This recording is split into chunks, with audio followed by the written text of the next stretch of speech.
Hello, it's us again. Before you watch this animation, there's some things you should know. So here's a comic to fill you in on the details. Please don't let this comic fall into the wrong hands.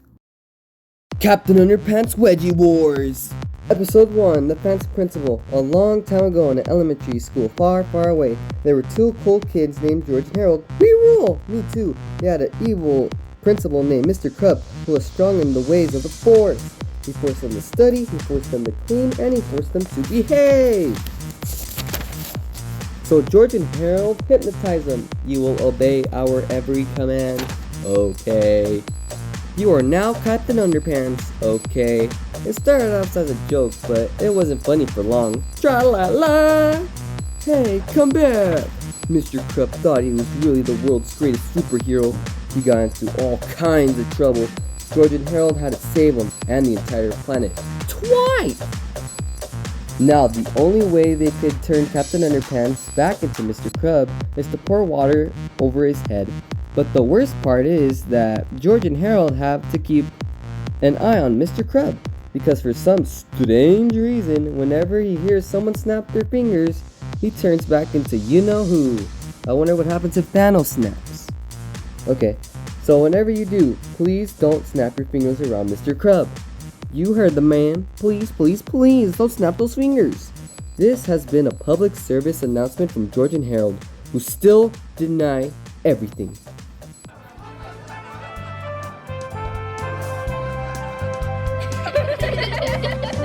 What are you dumb kids doing?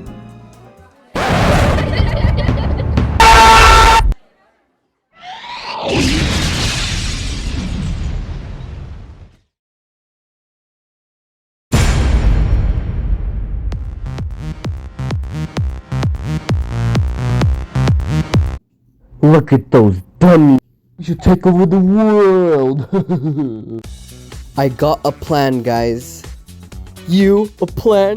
Please, give me a break. You're such a loser. Come on. Shut up. I got a plan. Just hear me out. We must hear their every step. Hey, George. See, Harold? I heard that vinegar plus baking soda explodes.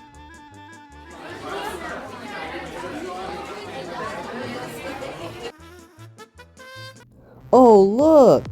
Today is Mr. Krill's birthday and he liked us to make a batch of cupcakes just for him. Isn't that cute? I've got an idea. Why don't we surprise him and make cupcakes for the whole school? Good thinking. I'll get the ingredients and the boombox and we can start cooking in the kitchen. Saturday, when anything is possible.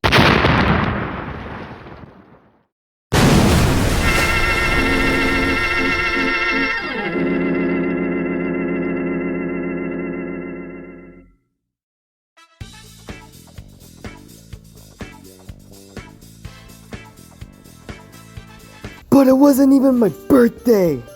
We know you had nothing to do with this. We think it was those two awful boys, George and Harold.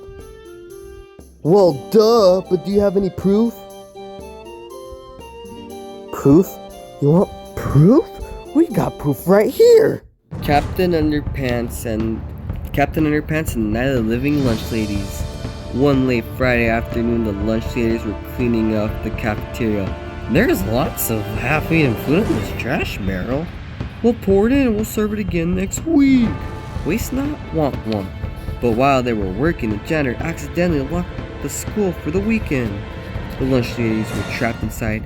Help! They were forced to eat their own food and survive. Pasted lips and over the gums. Look out, tummy. Here it comes. When the janitor returned on Monday morning, the lunch ladies were DEAD, victims of their own cooking. Oopsie-daisies. The janitor took the DEAD lunch ladies up the hill to bury them. Looks like a good place. Bury DEAD stuff here. But it wasn't. Warning, this hill is haunted. Whatever you do, do not bury DEAD stuff here. Help! The lunch ladies arose from the dead. They're hungry for brains and they just attacked the gym teacher. But I thought you said they were hungry for brains. This looks like a job for Captain Underpants. What seems to be the ruckus? Living dead lunch ladies. Don't worry, I'll give them wedgies. Oh no, Wedgie power doesn't work on the living dead. They got into a big fight. Captain Underpants was faster than a speeding waistband, more powerful than boxer shorts, and able to leap tall buildings without getting a wedgie. Tra-la-la! But the lunch ladies were strong too. They ran faster and their runny meatloaf gravy. They were more powerful than the tench of their sloppy Joe casserole. Huh, Joe.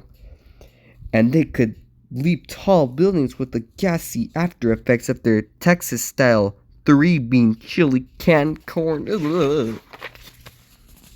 Soon they were all top of the building. We've got you now, waistband warrior. Not so fast. Captain Underpants pressed a button on his utility waistband. Click! And out popped a roll of toilet paper.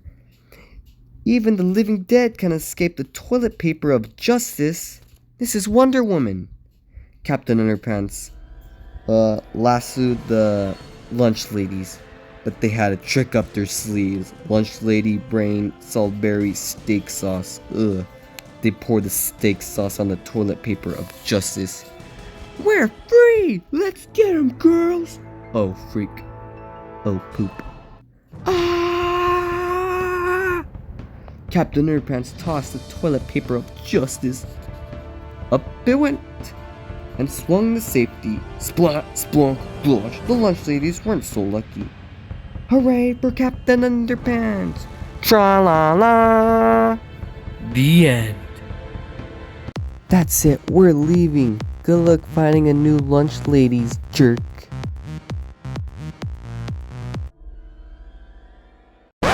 Warning, the following chapter contains terribly inappropriate scenes that certainly do not belong in a children's book.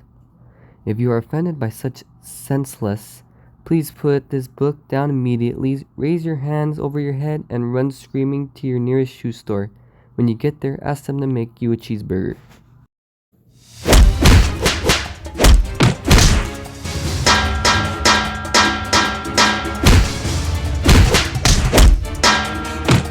Zombie nerds, attack Captain Underpants! To the alien ship!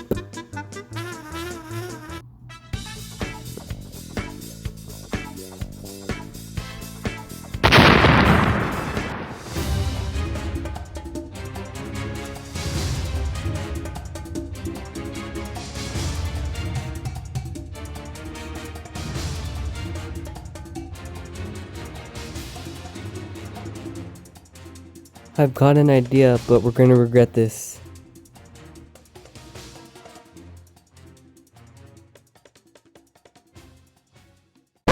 Warning, the following chapter contains scenes of a very unpleasant nature. All nastiness was performed by a qualified stuntman and a licensed stunt plant. Do not attempt to battle giant evil dandelions at home, even if you have recently consumed extra strength superpower juice. Such behavior can result into serious boo-boos.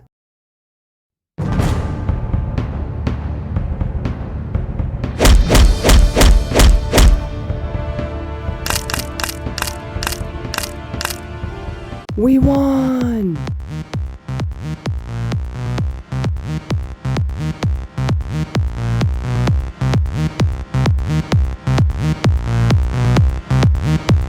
Tra-la-la!